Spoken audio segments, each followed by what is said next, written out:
അസ്സലാമു അലൈക്കും വറഹ്മത്തുള്ളാഹി. അൽഹംദുലില്ലാഹ് വസ്സലാത്തു വസ്സലാമു അലാ റസൂലില്ലാഹ് വഅലാ ആലിഹി വസഹ്ബിഹി അജ്മഈൻ അമ്മാ ബഅദ്. അഊദു ബില്ലാഹി മിനശ് ശൈത്വാനിർ റജീം. ബിസ്മില്ലാഹിർ റഹ്മാനിർ റഹീം. യാ അയ്യുഹല്ലദീന ആമനു തഖുല്ലാഹ ഹഖ്ക തുഖാതിഹി വലാ തമൂതുന്ന ഇല്ലാ വഅൻതും മുസ്ലിമൂൻ. ബഹുമാന്യരായ രക്ഷിതാക്കളെ, പ്രിയപ്പെട്ട സഹോദരങ്ങളെ, സഹോദരിമാരെ, കാരുണ്യവാനായ അള്ളാഹുവിൻ്റെ ആജ്ഞകളും നിർദ്ദേശങ്ങളും ജീവിതത്തിൻ്റെ എല്ലാ സന്ദർഭങ്ങളിലും പാലിച്ച് തഖ്വയുള്ളവരായി ജീവിക്കണമെന്ന് എന്നെയും നിങ്ങളെയും ഓർമ്മപ്പെടുത്തുകയാണ്, വസിയത്ത് ചെയ്യുകയാണ്. കാരുണ്യവാനായ അള്ളാഹു അവൻ്റെ നിയമങ്ങൾ പാലിച്ചു ജീവിക്കുന്ന യഥാർത്ഥ വിശ്വാസികളിൽ, സ്വർഗാവകാശികളിൽ നമ്മെ എല്ലാവരെയും ഉൾപ്പെടുത്തി അനുഗ്രഹിക്കുമാറാകട്ടെ എന്ന് ആത്മാർത്ഥമായി പ്രാർത്ഥിക്കുകയാണ്.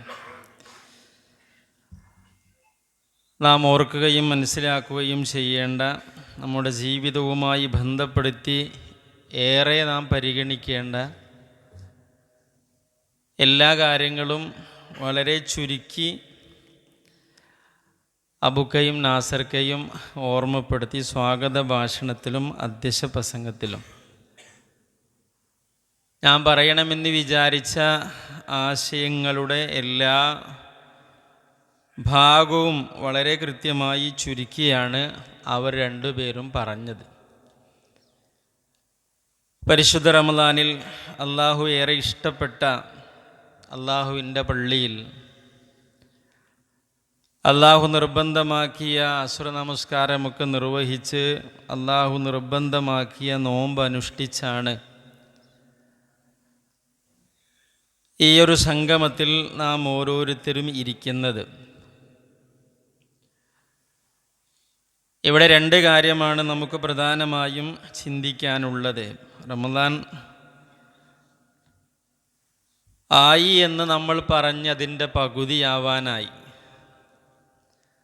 അപ്പോൾ കഴിഞ്ഞ ദിവസങ്ങളെക്കുറിച്ച് വളരെ കൃത്യമായി നമ്മൾ ആലോചിക്കണം. പോരായ്മകളുണ്ടെങ്കിൽ അവ തിരുത്തി വരും ദിനങ്ങളിൽ മുന്നോട്ട് പോവാനും നമ്മൾ ശ്രദ്ധിക്കണം.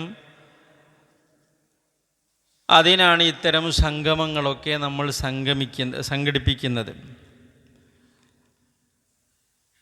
ഒരു വേള നിങ്ങളും ഞാനുമൊക്കെ പ്രതിദിനം ചെയ്യുന്ന പ്രസ്ഥാനത്തിലെ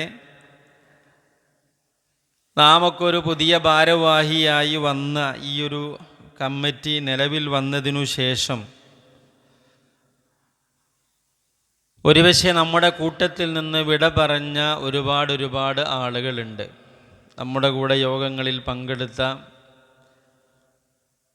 ഒരു വേള കഴിഞ്ഞ ഇഫ്താറുകളിൽ നമ്മുടെ കൂടെ ഉണ്ടായിരുന്ന, നമ്മുടെ കൂടെ കല്യാണങ്ങളിലും മറ്റു പരിപാടികളിലൊക്കെ ഉണ്ടായിരുന്ന ചിലരെങ്കിലും നമ്മിൽ നിന്ന് വേർപിരിഞ്ഞു പോയിട്ടുണ്ട്. അവരെ ഓർക്കാനും അവർക്ക് വേണ്ടി പ്രാർത്ഥിക്കാനും നമ്മൾ ഓരോരുത്തരും സമയം കാണണമെന്നാണ് എനിക്ക് ഓർമ്മപ്പെടുത്താനുള്ളത്. അള്ളാഹു നമ്മുടെ കുടുംബങ്ങളിൽ നിന്നും കൂട്ടായ്മയിൽ നിന്നുമൊക്കെ വേർപിരിഞ്ഞു പോയ എല്ലാ ആളുകൾക്കും മഗ്ഫിറത്തും റഹ്മത്തും നൽകി അവരെയും നമ്മയും അള്ളാഹുവിൻ്റെ വിശാലമായ സ്വർഗത്തിൽ ഒരുമിച്ച് കൂട്ടുമാറാകട്ടെ. ഇതേപോലെ നമ്മുടെ കൂടെ സജീവമായി ഓരോ കാര്യങ്ങളിലും ഇടപെട്ടിരുന്ന ആളുകൾ രോഗികളായി ആശുപത്രികളിലോ വീടുകളിലോ ഉണ്ട്. ഈ റമദാനിൻ്റെ മുന്നോടിയായി ഒരു പള്ളി, അത് റമദാനിൽ ആളുകൾക്ക് നമസ്കരിക്കാനുള്ള സൗകര്യമുണ്ടാവണമെന്ന് വിചാരിച്ച് അതിനു വേണ്ടി രാവും പകലുമില്ലാതെ കഷ്ടപ്പെട്ട് അധ്വാനിച്ച് അങ്ങനൊരു പള്ളി റമദാനിൻ്റെ തൊട്ട് മുമ്പ് ഉദ്ഘാടനം ചെയ്ത് അവിടെ തറാവീഹ് നമസ്കാരമൊക്കെ ഭംഗിയായി നടന്നു വരുന്നുണ്ട്. അതിൻ്റെ മുന്നിൽ നിന്നിരുന്നൊരു സുഹൃത്ത് ഇന്ന് ഞാൻ സ്കൂളിൽ നിന്ന് പോരുന്നതിൻ്റെ മുമ്പ് എന്നെ വിളിച്ചു. ഞാൻ കോഴിക്കോട് സഹകരണ ആശുപത്രിയിൽ അഡ്മിറ്റായിരുന്നു. ഇന്ന് ഡിസ്ചാർജായി. ഷുഗർ നന്നായുണ്ട്. അതിൽ ചില പ്രയാസങ്ങളൊക്കെ ഉണ്ടായപ്പോൾ ശക്തമായ മഞ്ഞപ്പിത്തം ബാധിച്ചിരിക്കുന്നു അദ്ദേഹത്തെ. കണ്ണിലും മുഖത്തൊക്കെ മഞ്ഞ കളറ് വന്നപ്പോഴാണ് പരിശോധനയ്ക്ക് വിധേയമാക്കുന്നത്. അറിഞ്ഞിടത്തോളം ലിവറിൽ ഒരു മുഴ കൂടി ഉണ്ട് എന്നാണ് സുഹൃത്ത് തന്നെ പറഞ്ഞത്. നമ്മുടെയൊക്കെ പ്രാർത്ഥനയിൽ അവരെയൊക്കെ ഉണ്ടാവണം എന്നുകൂടിയാണ് ഞാൻ സൂചിപ്പിച്ചത്. അവർക്ക് നമ്മുടെ ഈ കൂട്ടായ്മയിൽ രാവും പകലുമില്ലാതെ പണിയെടുക്കുന്ന ആളുകളാണ്. ഇൻഷാ അല്ലാ MVRൽ പരിശോധനയ്ക്ക് വേണ്ടി ബുക്ക് ചെയ്തിട്ടുണ്ട് എന്നൊക്കെ പറഞ്ഞിട്ടുണ്ട്. അള്ളാഹു അവർക്കൊക്കെ, ഇത്തരം രോഗത്തിന് വിധേയമായ ആളുകൾക്കൊക്കെ പൂർണ്ണമായ ശിഫ നൽകി അനുഗ്രഹിക്കുമാറാകട്ടെ എന്നുകൂടി പ്രാർത്ഥിക്കുകയാണ്. വിശ്വാസികൾ, ഏത് നിമിഷവും നാം തിരിച്ചു പോവാം. ഏതു നിമിഷവും തിരിച്ചു പോവാം. ഇവിടെ ഇങ്ങനെ വന്നിറങ്ങിയപ്പോൾ എൻ്റെ ഒരു സുഹൃത്ത്, ഇരുമ്പുഴിയുള്ളൊരു സുഹൃത്ത് ഇതാ മരണപ്പെട്ടു എന്ന് പറഞ്ഞ് അറ്റാക്ക് വന്നു മരിച്ച ഒരാളുടെ ഫോട്ടോ കാണിച്ച് ഒരു മരണവാർത്ത അറിഞ്ഞുകൊണ്ടാണ് ഈ പള്ളിയിലേക്ക് ഇങ്ങോട്ട് കയറിയത്. വിശ്വാസികളെ, നമ്മെ സംബന്ധിച്ചിടത്തോളം അബുക്ക സൂചിപ്പിച്ചതുപോലെ വളരെ പരിമിതമായ ആയുസ്സാണ് നമുക്ക് ഈ ദുനിയാവിലുള്ളത്. ആ പരിമിതമായ ആയുസ്സിൽ നമ്മൾ നേടിയെടുക്കുന്ന കർമ്മങ്ങളെ കൊണ്ടാണ്, അതിൻ്റെ കൂലി വെച്ചുകൊണ്ടാണ് നമുക്ക് അള്ളാഹു സ്വർഗം നൽകേണ്ടത്. ആ പ്രവർത്തനങ്ങളെ അടിസ്ഥാനമാക്കിയാണ് നമുക്ക് നരകത്തിൽ നിന്ന് അള്ളാഹു മോചനം നൽകേണ്ടത്. സത്യത്തിൽ നമ്മൾ ചെയ്യുന്ന കർമ്മങ്ങളെ കൊണ്ട് നമുക്ക് ആ സ്വർഗം നേടാനും അതേപോലെ തന്നെ നരകമോചനം നേടാനും സാധിക്കുമോ എന്ന വളരെ ശക്തമായൊരു ആലോചന നമുക്ക് ഓരോരുത്തർക്കും ഉണ്ടാവണം.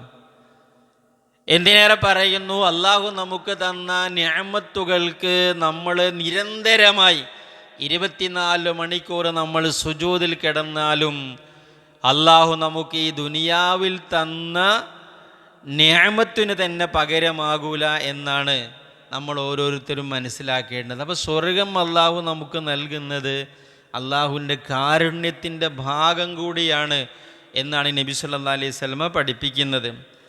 അപ്പം അതുകൊണ്ട് തന്നെ പരമാവധി നന്മകൾ വാരിക്കൂട്ടി റബ്ബിലേക്ക് മടങ്ങാൻ നമുക്ക് കഴിയണം. അതിനു വേണ്ടി നമ്മൾ ഓരോരുത്തരും ധൃതി കാണിക്കണമെന്നു തന്നെയാണ് വിശുദ്ധ ഖുർആൻ നമ്മോട് ആവശ്യപ്പെടുന്നത്. ഇസ്ലാമൊക്കെ കൽപ്പിച്ച ഒരു കാര്യം നാം ചെയ്യുക എന്നതിലപ്പുറം അങ്ങേയറ്റത്തെ താല്പര്യത്തോടെയും ആത്മാർത്ഥതയോടെയും മത്സര ബുദ്ധിയോടുകയും ചെയ്യുക എന്നതാണ് നമ്മൾ ഓരോരുത്തരും ശ്രദ്ധിക്കേണ്ടത്. കർമ്മങ്ങൾ ചെയ്യുക എന്നതിൻ്റെ അപ്പുറത്ത് വളരെ ആത്മാർത്ഥമായി, അതിൻ്റെ അപ്പുറത്ത് വലിയ താല്പര്യത്തോടുകൂടി എനിക്ക് മുന്നിലെത്തണമെന്ന അങ്ങേയറ്റത്തെ മത്സര ബുദ്ധിയോടുകൂടിയാണ് ഓരോ കർമ്മവും നമ്മൾ ചെയ്യേണ്ടത്. അതാണ് ഏറ്റവും പ്രധാനവും. വിശുദ്ധ ഖുർആനിലെ 2 പ്രയോഗങ്ങൾ നമുക്ക് കാണാൻ പറ്റും. ഒന്ന് സാരിഉ എന്ന പ്രയോഗമാണ്. നിങ്ങൾ വളരെ വേഗത്തിൽ മത്സരിക്കണമെന്നാണ് അതിൻ്റെ ആശയം. വേഗത്തിൽ അടുക്കണം. രണ്ടാമത്തേത് സൂറത്തെ ഹദീദിൽ അള്ളാഹുവിൻ്റെ ഗ്രന്ഥം പറയുന്നത് സാബിഖു, നിങ്ങൾ മത്സരിച്ച് മുന്നേറണം. ഈ 2 പ്രയോഗിച്ചുകൊണ്ട് അള്ളാഹു പറയുന്നത് 2 കാര്യമാണ്. പരിശുദ്ധ റമദാനിൽ നമുക്ക് നേടാനുള്ളതും അതുതന്നെയാണ്. ഒന്ന്, നമ്മുടെ പാപങ്ങൾ പൊറുക്കണം. രണ്ടാമത്തത് നമുക്ക് സ്വർഗം കിട്ടണം. നോക്കൂ നിങ്ങൾ, വിശുദ്ധ ഖുർആനിലെ 3-ാം അധ്യായം 133-ാമത്തെ ആയത്തിൽ അള്ളാഹു പറയുന്നത് ഇങ്ങനെയാണ്: വസാരിഉ ഇലാ മഗ്ഫിറത്തിൻ മിർ റബ്ബിക്കും വജന്നത്തിൻ അർളുഹസ് സമാവാതു വൽ അർള് ഉഇദ്ദത് ലിൽ മുത്തഖീൻ. വസാരിഉ, നിങ്ങൾ മത്സരിക്കണം, ധൃതിപ്പെടണം. എങ്ങോട്ട്? ഇലാ മഗ്ഫിറത്തിൻ മിർ റബ്ബിക്കും, നിങ്ങളുടെ രക്ഷിതാവിൻ്റെ അടുക്കൽ നിന്നുള്ള പാപമോചനത്തിലേക്ക്. അപ്പം നമ്മുടെ പാപങ്ങൾ പൊറുത്തു കിട്ടാൻ എന്തൊക്കെ നമുക്ക് ചെയ്യാനുണ്ടോ അതിനെല്ലാം ധൃതിപ്പെട്ടുകൊണ്ട് നമ്മൾ മത്സരിച്ച് ഓടി നമ്മൾ അതിലേക്ക് അടുക്കണം. വജന്നത്തിൻ അർളുഹസ് സമാവാതി വൽ അർള്, ആകാശഭൂമികളെക്കാൾ വിശാലമായ സ്വർഗത്തിനും നിങ്ങൾ ധൃതിപ്പെടണമെന്നാണ് അള്ളാഹു പറയുന്നത്. അത് സൂക്ഷ്മത പാലിക്കുന്നവർക്കാണ് അത് ഒരുക്കി വെച്ചിരിക്കുന്നത് എന്ന് പറഞ്ഞ് അള്ളാഹു സൂറത്ത് ആലു ഇമ്രാനിലെ 134, 135 ആയത്തുകളിൽ 5ഓളം വിശ്വാസികളുടെ തഖ്വയുള്ള ആളുകളുടെ ഗുണമാണ് പറയുന്നത്. അതൊക്കെ നമ്മൾ നോക്കി പഠിക്കാൻ ശ്രദ്ധിക്കുകയും ചെയ്യണം. ഇനി അതേപോലെ തന്നെ അള്ളാഹു സൂറത്ത് ഹദീദിലെ 21-ാമത്തെ ആയത്തിലൂടെ പറയുന്നത് സാബിഖു ഇലാ മഗ്ഫിറത്തിൻ മിർ റബ്ബിക്കും, നിങ്ങളുടെ രക്ഷിതാവിൻ്റെ പക്കൽ നിന്നുള്ള പാപമോചനത്തിലേക്ക് നിങ്ങൾ മത്സരിക്കണം. വജന്നത്തിൻ അർളുഹാ കഅർളിസ് സമാഇ വൽ അർള്, ആകാശഭൂമികളെക്കാൾ വിശാലമായ സ്വർഗത്തിന് വേണ്ടിയും മത്സരിക്കണം. ഉഇദ്ദത്തിൽ ലില്ലദീന ആമനു ബില്ലാഹി വറസൂലിഹി, അള്ളാഹുലും അവൻ്റെ പ്രവാചകനിലും വിശ്വസിക്കുന്ന ആളുകൾക്ക് വേണ്ടി തയ്യാറാക്കപ്പെട്ടതാണ് എന്ന് അള്ളാഹു പറയുന്നുണ്ട്. സ്വർഗത്തിലെ വിഭവങ്ങളും സ്വർഗത്തിൻ്റെ സുഖങ്ങളും വിശദീകരിച്ചുകൊണ്ട് അള്ളാഹു വിശുദ്ധ ഖുർആനിലെ 83-ാം അധ്യായം 26-ാമത്തെ ആയത്തിൽ അള്ളാഹു പറയുന്നത് ഖിതാമുഹു മിസ്ക്, അതിൻ്റെ മൂടിയുണ്ടല്ലോ, അവിടെ കിട്ടുന്ന പാനീയത്തെക്കുറിച്ച് പറഞ്ഞിട്ടാണ് എന്ത് ചെയ്യണത് അള്ളാഹു പറയുന്നത് ഒഫി ദാലിക ഫല്യതനാഫസിൽ മുതനാഫിസുൻ, അതുകൊണ്ട് മത്സരിക്കുന്നവൻ അതിനു വേണ്ടി മത്സരിക്കട്ടെ എന്നാണ്. ഫസ്തബിഖുൽ ഖൈറാത്ത്, നിങ്ങൾ നന്മയിൽ മത്സരിക്കണം. ബാദിറൂ ബിൽ അഅമാൽ, നിങ്ങൾ നന്മയിലേക്ക് നിങ്ങൾ മത്സരിച്ചു മുന്നേറണം എന്നൊക്കെ വിശുദ്ധ ഖുർആനിലൂടെയും ഹദീസിലൂടെയും നമ്മെ ഓർമ്മപ്പെടുത്താണ്. അതുകൊണ്ട് പ്രിയപ്പെട്ടവരെ, ഈ പറയുന്ന ഞാനും നിങ്ങൾ നമ്മുടെ ജീവിതത്തിൽ എത്രമാത്രം നന്മകൾ നേടിയെടുക്കാൻ പറ്റുന്നുവോ അത്രയും നന്മകൾ നേടിയെടുക്കുവാനുള്ള ശ്രദ്ധയും ജാഗ്രതയും അതിനുള്ളൊരു മത്സര ബുദ്ധിയുമാണ് നമുക്ക് ഓരോരുത്തർക്കും ഉണ്ടാവേണ്ടത്. അനവധി അവസരങ്ങൾ നമ്മുടെ മുമ്പിലുണ്ട്. നമ്മുടെ മുൻഗാമികളായ ആളുകളൊക്കെ ഈ നന്മകൾ നേടിയെടുക്കുവാനുള്ള വലിയ മത്സരങ്ങൾ ഉണ്ടായിരുന്നു എന്ന് നമുക്ക് ഹദീസുകളിലൊക്കെ പരിശോധിച്ചാൽ, ചരിത്രങ്ങളിൽ പരിശോധിച്ചാൽ കാണാൻ സാധിക്കും. അള്ളാഹുവിൻ്റെ പ്രവാചകൻ സല്ലല്ലാഹു അലൈഹി വസല്ലം ഒരിക്കൽ അസർ നമസ്കാരം കഴിഞ്ഞ് സലാം വീട്ടിയതിന് ശേഷം വേഗത്തിൽ ആളുകളൊക്കെ ഇങ്ങനെ കവച്ചു വെച്ചുകൊണ്ട് എന്താണ് റസൂലുള്ളാഹി സ്വല്ലല്ലാഹു അലൈഹി വസല്ലം വീട്ടിലേക്ക് ഓടാണ്. സ്വഹാബികളൊക്കെ അത്ഭുതപ്പെട്ടു, അല്ലാഹുവിൻ്റെ റസൂൽ എന്ത് എത്ര സ്പീഡിൽ പോകുന്നത്. റസൂലുള്ളാഹി സ്വല്ലല്ലാഹു അലൈഹി വസല്ലം വീട്ടിൽ പോയി തിരിച്ചു വന്നതിന് ശേഷം അള്ളാഹുവിൻ്റെ പ്രവാചകൻ സല്ലല്ലാഹു അലൈഹി വസല്ലമയോട് സ്വഹാബികൾ ചോദിക്കുകയാണ്, അള്ളാഹുവിൻ്റെ റസൂലേ, എന്തിനാണ് നിങ്ങൾ ഇത്ര ധൃതിയിൽ പോയത്? അള്ളാഹുവിൻ്റെ റസൂൽ സല്ലല്ലാഹു അലൈഹി വസല്ലമ പറയുന്നത് ഫദക്കർതു ശൈഅൻ മിൻ തിബിരിൻ, ഒരു സ്വർണത്തിൻ്റെ അല്ലെങ്കിൽ വെള്ളിയുടെ ഒരു ചെറിയ കഷ്ണത്തെക്കുറിച്ച് ഞാൻ ആലോചിച്ചു പോയി. വീട്ടിലുള്ള ഒരു ചെറിയ സ്വർണ്ണ അല്ലെങ്കിൽ ചെറിയ വെള്ളി, തിബിർ എന്ന് പറഞ്ഞാൽ ഒരു വെള്ളിയുടെയോ അല്ലെങ്കിൽ സ്വർണത്തിൻ്റെ ഒരു ചെറിയ കഷ്ണത്തിനാണ് പറയുന്നത്. അതിങ്ങനെ പിടിച്ചു വെക്കാൻ, അതാ വീട്ടിൽ ഇങ്ങനെ വെക്കാൻ ഞാൻ എന്ത് ചെയ്തു, വെറുത്തുപോയി. അത് ആളുകൾക്ക് വിതരണം ചെയ്യാനാണ് ഞാൻ ഉദ്ദേശിച്ചത്, അതിനാണ് ഞാൻ വേഗത്തിൽ പോയതെന്നാണ്. അള്ളാഹുവിൻ്റെ പ്രവാചകൻ സല്ലല്ലാഹു അലൈഹി വസല്ലം നോക്കൂ, നിങ്ങൾ ഒരു നന്മ ചെയ്യാൻ ഏറെ മുന്നിട്ട് ധൃതിപ്പെട്ടുകൊണ്ട് പോയതിൻ്റെ ഒരു ഉദാഹരണമാണ് ഞാൻ പറഞ്ഞത്. എത്രയോ ഉദാഹരണങ്ങൾ നമുക്ക് കാണുവാനും സാധിക്കും. നോക്കൂ നിങ്ങൾ, കാരക്ക തിന്നുകൊണ്ടിരിക്കുന്ന ഒരു സ്വഹാബി ഉഹുദ് രണാങ്കണത്തിൽ ജാബിർ റളിയല്ലാഹു അൻഹു പറയാണ്, റജുലിൻ നബി സല്ലല്ലാഹു അലൈഹി വസല്ലം യൗമ ഉഹദിൻ, ഉഹദ് യുദ്ധത്തിൻ്റെ ദിവസത്തിൽ ഒരാൾ റസൂലുള്ളാഹി സ്വല്ലല്ലാഹു അലൈഹി വസല്ലമൻ്റെ അടുത്ത് വന്നു. എന്നിട്ട് റസൂലുള്ളാഹി സ്വല്ലല്ലാഹു അലൈഹി വസല്ലമയോട് അദ്ദേഹം ചോദിക്കുകയാണ്, അല്ലാഹുവിൻ്റെ റസൂലേ, ഞാൻ ആ യുദ്ധക്കളത്തിലേക്ക് ഇറങ്ങിയിട്ട് ഞാൻ യുദ്ധം ചെയ്താൽ ഫഅയ്ന അന, ഞാൻ എവിടെയാണ് അല്ലാഹുവിൻ്റെ റസൂലേ? അല്ലാഹുവിൻ്റെ പ്രവാചകൻ സല്ലല്ലാഹു അലൈഹി വസല്ലമ പറഞ്ഞു, ഫിൽ ജന്ന, നീ സ്വർഗത്തിലാണ്. സ്വർഗത്തിലാണ് എന്ന് പറഞ്ഞപ്പോൾ പ്രിയപ്പെട്ടവരെ, അദ്ദേഹത്തിൻ്റെ കയ്യിൽ അദ്ദേഹം തിന്നുകൊണ്ടിരുന്ന ആ തമ്രത്തുകൾ, ഈത്തപ്പഴം അദ്ദേഹം അവിടെ ഇട്ടു. സുമ്മ ഖാതല, എന്നിട്ട് അദ്ദേഹം യുദ്ധം ചെയ്തു. അങ്ങനെ ഹത്താ ഖുതില, അദ്ദേഹം മരിക്കുന്നത് വരെ എന്നാണ്. തിന്നുകൊണ്ടിരിക്കുന്ന ആ തമ്രത്ത് പോലും അത് പൂർത്തിയാക്കാൻ നിൽക്കാതെ അള്ളാഹുവിൻ്റെ മാർഗത്തിൽ ഞാൻ യുദ്ധം ചെയ്ത് എനിക്ക് സാക്ഷിത്വമുണ്ടായാൽ എനിക്ക് സ്വർഗമാണ് എന്ന് പറഞ്ഞപ്പോൾ ആ സ്വർഗം എനിക്ക് കിട്ടണം, അതിന് ഈ ഒരു ഈത്തപ്പഴം തിന്നാനുള്ള സമയം പോലും എന്ത് ചെയ്യരുത്, കാത്തു നിൽക്കരുത് എന്ന് വിചാരിച്ചിട്ടാണ് അവരൊക്കെ ആ രീതിയിൽ എന്ത് ചെയ്തത്. വിശ്വാസികളെന്ന് ആലോചിച്ച് നോക്കുന്നു. നമ്മളൊക്കെ ആണെങ്കിൽ എന്താ ചെയ്യുക അല്ലേ? ഇതിന് കഴിയട്ടെ, കുറച്ചിങ്ങനെ ആവട്ടെ എന്നൊക്കെയാണ് ചിന്തിക്കുക. ഞാനിപ്പോൾ സ്കൂളിട്ട് ഇങ്ങനെ പോകുന്നപ്പോൾ സാധാരണ എന്താ വെച്ചാൽ ഒരു ഇഫ്താർ ക്യാമ്പ് ഒരു 5 മണിക്ക് തുടങ്ങും എന്നൊക്കെ പറഞ്ഞപ്പോൾ എൻ്റെ മനസ്സിൽ ഇത്രയും ആളുകൾ ഉണ്ടാവുമെന്ന് ഞാൻ സത്യത്തിൽ വിചാരിച്ചിട്ടില്ല. ഇത്രയെങ്കിലും ആളുകൾ അൽഹംദുലില്ലാ വന്നു എന്നത് വളരെ സന്തോഷമുള്ളൊരു കാര്യമാണ്. പൊതുവെ എങ്ങനെ വെച്ചാൽ ഒരു 6 മണിയോടൊക്കെ അടുക്കുന്ന സമയത്താണ് ആളുകൾ ഇങ്ങനെ വരിക അല്ലേ? അപ്പം നിങ്ങൾ ആലോചിച്ച് നോക്കൂ, നിങ്ങൾ നന്മയോട് നമ്മുടെ മനസ്സിൽ നമുക്കൊരു താല്പര്യമുള്ളത് കൊണ്ടാണ് ആ ഒരു പറഞ്ഞ സമയത്തേക്കെങ്കിലും എത്താൻ നമ്മുടെ മനസ്സ് നമ്മോട് പറഞ്ഞത്. ആ ഒരു മനസ്സാണ് ഏതൊരു കാര്യത്തിലും നമുക്ക് ഉണ്ടാവേണ്ടത്. പക്ഷെ പൊതുവെ നമ്മളൊക്കെ കാണിക്കുന്നത്, നമ്മൾ ചെയ്യുന്നൊരു പ്രവർത്തനം അതൊക്കെ കഴിഞ്ഞിട്ട് അതിൻ്റെയൊക്കെ ഒരു രണ്ടാം ഭാഗം എന്ന നിലക്കാണ് ദീനിയായ കാര്യങ്ങളോടൊക്കെ നമുക്കൊരു താല്പര്യവും ശ്രദ്ധയും ഒക്കെ ഉണ്ടാവാറുള്ളത്. എങ്കിൽ പ്രിയപ്പെട്ടവരെ, അങ്ങനെയല്ല ഉണ്ടാവേണ്ടത്. ഈ പറയുന്ന ഞാനും നിങ്ങളുമൊക്കെ കണ്ണടച്ചുകൊണ്ട് ഇവിടെ നിന്ന് വേർപിരിയുമ്പോൾ നമ്മുടെ കയ്യിലൊന്നുമില്ലാതെ നമ്മൾ അധ്വാനിച്ചുണ്ടാക്കിയ സമ്പത്തിൽ നിന്ന് ഒരു ദിർഹമു പോലും ഇല്ലാതെയാണ് വിശ്വാസികളെ നമ്മൾ പോകുന്നത്. ആ പോകുന്ന പോക്കിൽ നമ്മുടെ കൂടെ നമുക്ക് കൊണ്ടുപോകാനുള്ളത് നമ്മൾ ചെയ്ത അമലുകൾ മാത്രമാണ്. അത് നന്മയാണെങ്കിലും തിന്മയാണെങ്കിലും അത് നമ്മുടെ കൂടെ ഉണ്ടാകും അല്ലേ?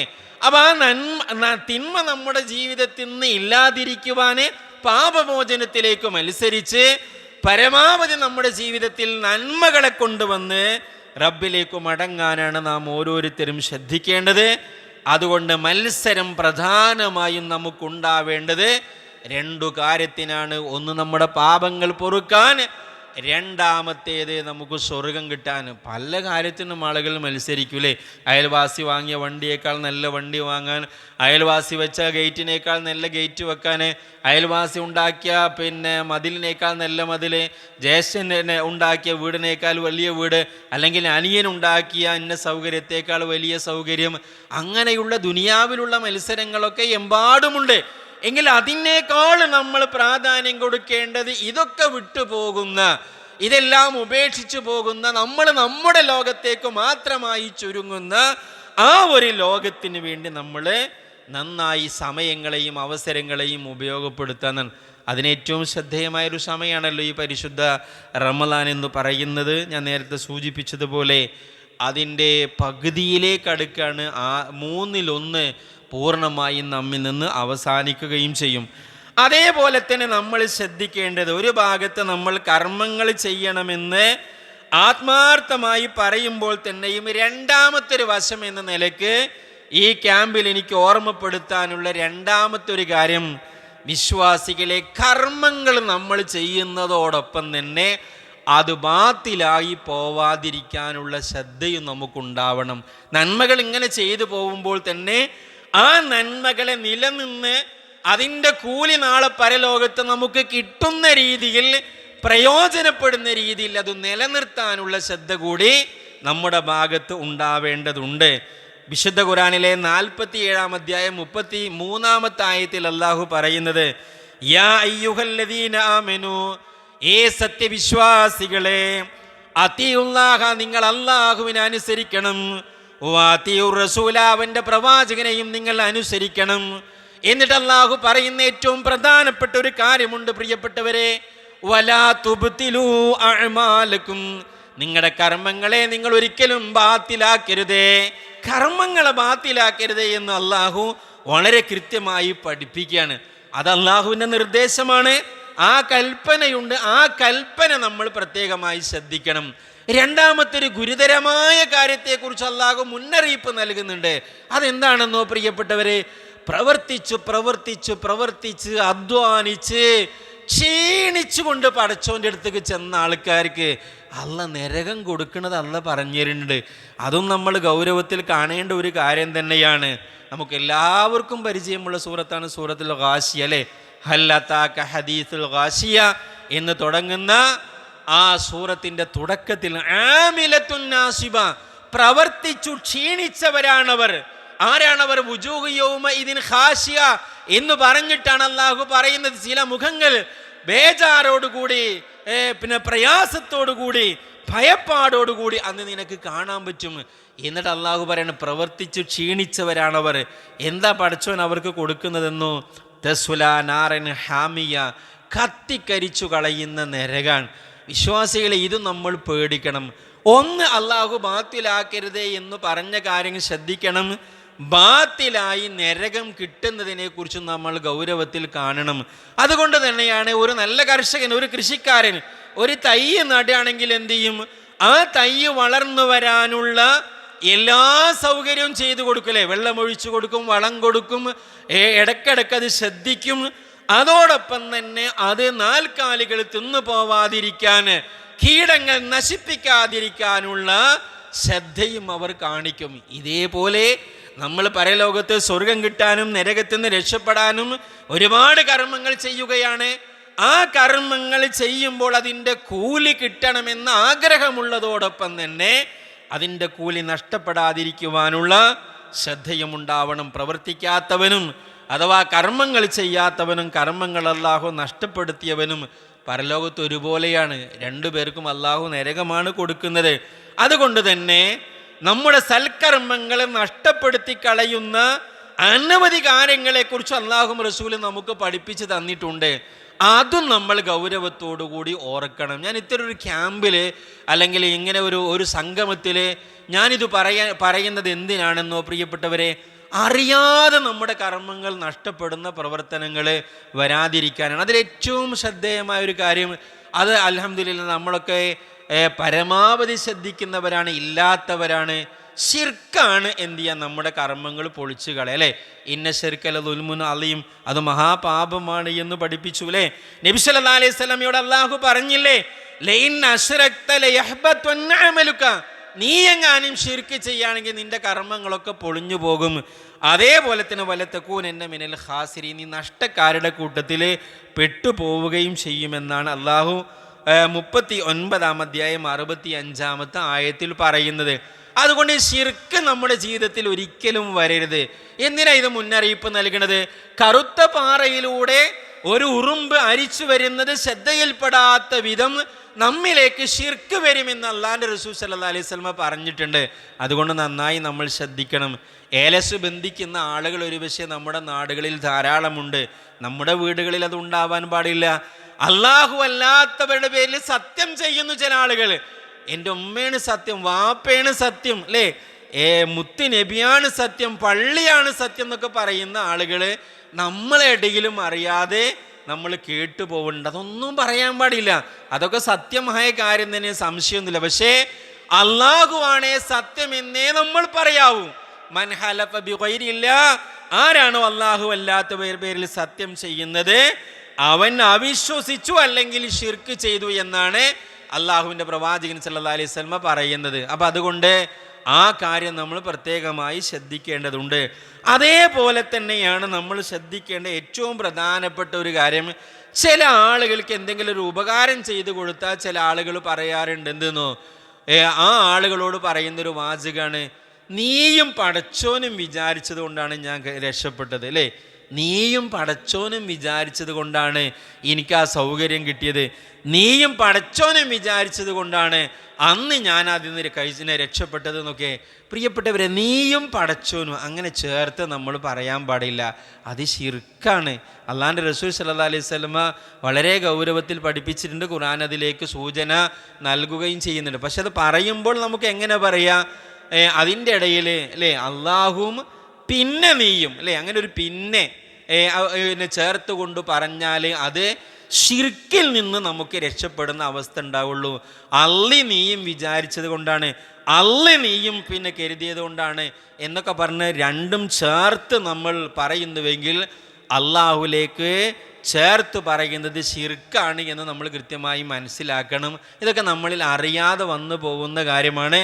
അതുകൊണ്ടാണ് അത് പ്രത്യേകമായി പറഞ്ഞത്. അത് ഇല്ലാതിരിക്കാനുള്ള നല്ല ശ്രദ്ധ നമ്മുടെ അടുത്തുണ്ടാകും. അറിയാതെ നമ്മുടെ വീട്ടിലേക്കൊക്കെ എന്ത് ചെയ്യും, ഏലസും ഐക്കലിലൊക്കെ വരും അല്ലേ. മദ്രസയിൽ ഇങ്ങനെ ക്ലാസ് എടുക്കുകയാണെങ്കിൽ 2ാം ക്ലാസ്സിലെ കുട്ടികൾക്ക് അതിൻ്റെ ഏലസ് കെട്ടുന്നതിൻ്റെയും അത് ബന്ധിക്കുന്നതിൻ്റെയും അപകടമൊക്കെ പറഞ്ഞ് വളരെ ശക്തമായി അതിൻ്റെ ശിക്ഷയെക്കുറിച്ചൊക്കെ പറഞ്ഞുകൊടുത്ത് ഇങ്ങനെ ക്ലാസ് എടുക്കുമ്പോൾ 2ാം ക്ലാസ്സിലെ കുട്ടികൾ നിഷ്കളങ്കരായ കുട്ടികളാണല്ലോ. ഉമ്മാർ കെട്ടിക്കൊടുത്തതൊന്നും അവർക്ക് പുറത്ത് പറയേണ്ടതെന്നൊന്നും അവർക്ക് തോന്നൂലല്ലോ. അതുകൊണ്ടാണ് 2ാം ക്ലാസ്സിൽ നമ്മളെ മദ്രസത്തെ ഒരു കുട്ടി എഴുന്നേറ്റുന്ന് കൊണ്ട് പറഞ്ഞു, സർ എൻ്റെ അരയിലുണ്ട് എന്നാണ്. എങ്ങനെയാണ് വന്നത് പ്രിയപ്പെട്ടവരെ? അത്തരം കുടുംബങ്ങളിൽ നിന്ന് വന്നതാണ്. 2ാം ക്ലാസ്സിൽ പഠിക്കുന്ന ഒരു കുട്ടിയുടെ കറുത്ത ആ കുട്ടിയുടെ വെളുത്ത കയ്യിൽ നല്ലൊരു കറുത്ത ചരട് കണ്ടു. അതിൻ്റെ ഇടയിൽ വളൻ്റെ ഇടയിലാണ് കണ്ടത്. അപ്പോൾ ഞാൻ ആ കുട്ടിയോട് ചോദിച്ചു, അല്ല മോളെ, എന്താ എൻ്റെ ചുരുക്കുള്ള വളൻ്റെ ഇടയിൽ എന്താ ചുരുക്കില്ലാത്തൊരു കയറ് അല്ലേ? എന്നിട്ട് ഞാനതിങ്ങനെ പൊട്ടിച്ചിട്ട് കുട്ടിയോട് അതിനെക്കുറിച്ചുള്ള വിവരങ്ങളൊക്കെ ചോദിച്ചപ്പോൾ അത് ഉമ്മാൻ്റെ വീടിൻ്റെ തൊട്ടടുത്ത പള്ളിയിൽ നിന്ന് കുട്ടിക്ക് പനിയായപ്പോൾ വല്യമ്മ കൊണ്ടുപോയി അവിടുത്തെ ഉസ്താദിൻ്റെ അടുത്തുനിന്ന് മന്ത്രിച്ചൂതി കൊണ്ടുവന്ന നൂലാണ് കുട്ടീൻ്റെ കയ്യിൽ. ഞാൻ പറഞ്ഞു, എന്നിട്ട് ആ കുട്ടിയോട് ഇത് കെട്ടാൻ പറ്റൂല എന്ന് ഉമ്മനോട് പറഞ്ഞു കൊടുക്കേ, ഇത് ഉസ്താദാണ് പൊട്ടിച്ചതെന്നും പറഞ്ഞോളാം എന്ന് പറഞ്ഞ് ഞാൻ പൊട്ടിച്ചു വിട്ടു. നിങ്ങൾ ആലോചിച്ച് നോക്കൂ, നിങ്ങൾ അറിയാതെ നമ്മുടെ വീടുകളിലേക്ക് അത്തരം ശിർക്കുകൾ കടന്നു വരും. അത് നമ്മൾ സൂക്ഷിക്കണം. 2ാമതായി നമ്മൾ ശ്രദ്ധിക്കേണ്ട ഏറ്റവും പ്രധാനപ്പെട്ട കാര്യം നമ്മുടെ കർമ്മങ്ങൾ പൊളിഞ്ഞു പോകുന്ന കാര്യമാണ്. അള്ളാഹു അവതരിപ്പിച്ചതിനോട് നമുക്ക് വെറുപ്പ് തോന്നുക എന്നുള്ളത് അല്ലേ. ഏതൊരു കർമ്മമാവട്ടെ, ഖുർആനോ ഹദീസോ പറഞ്ഞ, നബി സല്ലല്ലാഹു അലൈഹി വസല്ലമ പറഞ്ഞൊരു കാര്യമുണ്ട് എങ്കിൽ അത് പാലിക്കാൻ കടപ്പെട്ടവരാണ് നമ്മൾ ഓരോരുത്തരും. അത് പാലിക്കുന്നവരോടോ അല്ലെങ്കിൽ പാലിക്കുന്നതിനോ നമുക്കൊരു വെറുപ്പോ വൈമനസ്യമോ കാണിച്ചാൽ നമ്മുടെ കർമ്മങ്ങൾ അല്ലാഹു പൊളിച്ചു കളയുമെന്ന് 47-ാം അധ്യായം 8-9 ആയത്തുകളിൽ അല്ലാഹു പഠിപ്പിക്കണം. അപ്പോൾ വേഷം, ചില ആളുകളൊക്കെ ഈ ഇസ്ലാമിക വേഷം ധരിച്ച് കണ്ടാൽ ഒരു പൊറുതിയേടാണ് ആളുകൾക്ക് അല്ലേ. ഇപ്പം എൻ്റെ നാട്ടിലൂടെ ഞങ്ങളൊക്കെ നടന്നപ്പോൾ ചില ആളുകൾ ചോദിച്ചത് എന്താ നമ്മുടെ നാട്ടിൽ വെള്ളപ്പൊക്കം ഉണ്ടോ? നിര്യാണിക്ക് മേലെ വസ്ത്രം കയറ്റിയെടുത്തപ്പോൾ പറഞ്ഞതാണ് അല്ലേ. അതേപോലെ തന്നെ താടി വെച്ചതിനെ പരിഹസിക്കുന്ന ആളുകളുണ്ട് അല്ലേ. ഭർത്താവ് താടി വെച്ചാൽ എന്ത് ചെയ്യും? ഭാര്യ, എന്താ പെങ്ങളെ മോന്തൻ്റെ കോലം നോക്കിയിട്ട് ഒരു രസമില്ല എന്നാണ് ആദ്യം തന്നെ പറയാ. അങ്ങനത്തെ ഒരു വെറുപ്പുള്ള വാക്ക് ഭാര്യൻ്റെ അടുത്ത് വന്നാൽ അള്ളാന്റെ ഗ്രന്ഥം പറയുന്നത് ഫഅഹ്ബത അഅമാലുകുന്നാണ്, അവൻ്റെ കർമ്മങ്ങൾ പൊളിച്ചു കളയുന്നതാണ്. പർദ്ദ ധരിക്കുന്നവരോട്, നല്ല മഫ്ത ധരിച്ച് പോകുന്ന ചെറിയ കുട്ടികളോടൊക്കെ, പ്രായമുള്ള ആളുകൾക്ക് എന്തിനാ ഇപ്പം തന്നെ ഇങ്ങനെ മൂടിക്കെട്ടി പുതച്ചൊക്കെ പോകുന്നത് എന്ന് ചോദിക്കുന്ന അവസ്ഥകൾ നമുക്ക് കേൾക്കാൻ സാധിക്കുകയാണ്. അതൊക്കെ ഉണ്ട് എങ്കിൽ അവിടെ കർമ്മങ്ങൾ പൊളിഞ്ഞു പോകുമെന്നാണ് അള്ളാഹു പഠിപ്പിക്കുന്നത്. നമ്മുടെ കുടുംബത്തിലോ നമ്മുടെ മനസ്സിലോ നമ്മിലോ അത്തരമൊരു ചിന്ത ഉണ്ടാവാൻ പാടില്ല എന്ന് 2ാമതായി ഓർമ്മപ്പെടുത്തണം. 3ാമത് പ്രിയപ്പെട്ടവരെ, നമ്മൾ ഏതൊരു കാര്യവും ചെയ്യുന്നത് ആരെയും കാണിക്കാൻ വേണ്ടി ആവരുത്, ആരെയും ബോധ്യപ്പെടുത്താനും ആവരുത്. നമ്മളെ യോഗത്തിന് പോവലാവട്ടെ, ഒരു മീറ്റിങ്ങിന് പോവലാവട്ടെ, ഒരു മരിച്ച വീട്ടിൽ പോകുന്നതാവട്ടെ, ഒരു രോഗിയെ സന്ദർശിക്കുന്നതാവട്ടെ, ആർക്കെങ്കിലും ഒരു സ്വതക്ക ചെയ്യുന്നതാവട്ടെ, അതുമല്ലെങ്കിൽ ഒരു വായലിൽ പങ്കെടുക്കുന്നതാവട്ടെ, ഒരു ഖുർആൻ ക്ലാസ്സിൽ പങ്കെടുക്കുന്നതാവട്ടെ, എന്തുമാവട്ടെ, അത് ആരെയും ബോധ്യപ്പെടുത്താനാവരുത്. ബോധ്യപ്പെടുത്താനാണെങ്കിലോ അതാണ് ശിർക്കുൽ ഖഫി എന്ന് റസൂലുള്ളാഹി സ്വല്ലല്ലാഹു അലൈഹി വസല്ലം. ചെറിയ ശിർക്ക്, റിയാ എന്നാണ് അതിന് പറച്ചിൽ. ലോകമാന്യം എന്ന് പറയും. ലോകമാന്യം, ആളുകളെ കാണിക്കാൻ വേണ്ടി ചെയ്യുക. എങ്ങനെ ചെയ്യാൽ എന്താ? ആ സമയവും ആ യാത്രയും അതിനു വേണ്ടി ചെലവാക്കിയ സമ്പത്തും ഒക്കെ നമുക്ക് നഷ്ടമാണ്.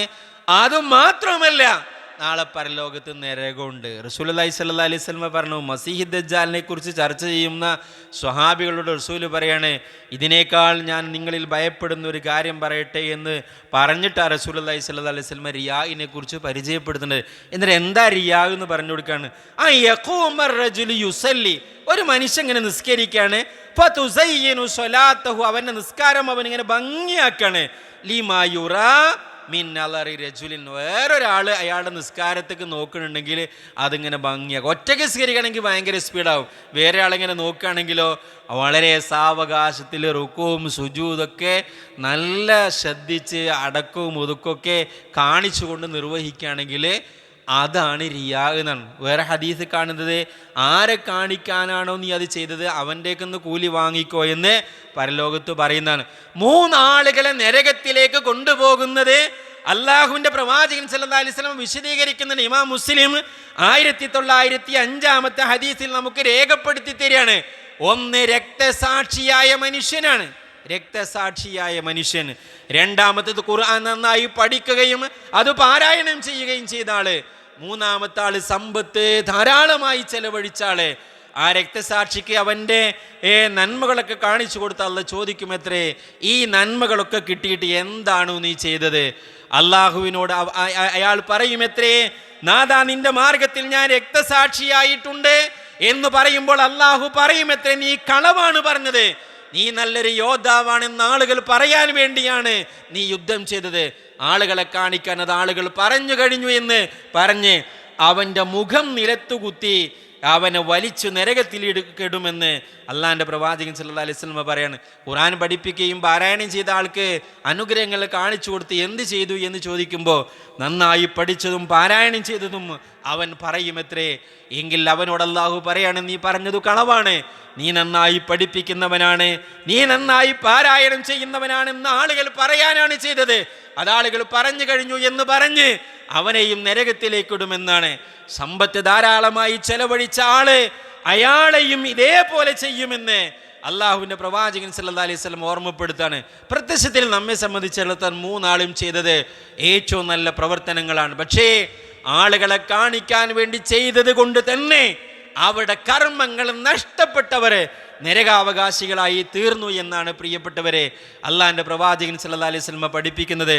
അതുകൊണ്ട് നമ്മുടെ ജീവിതത്തിൽ ഒരു രംഗത്തും റിയാ ഇല്ലാതിരിക്കാൻ നമ്മൾ പ്രത്യേകമായി ശ്രദ്ധിക്കണമെന്നാണ് എനിക്ക് ഓർമ്മപ്പെടുത്താനുള്ള മറ്റൊരു കാര്യം. 3-ാമത്തെ കാര്യം.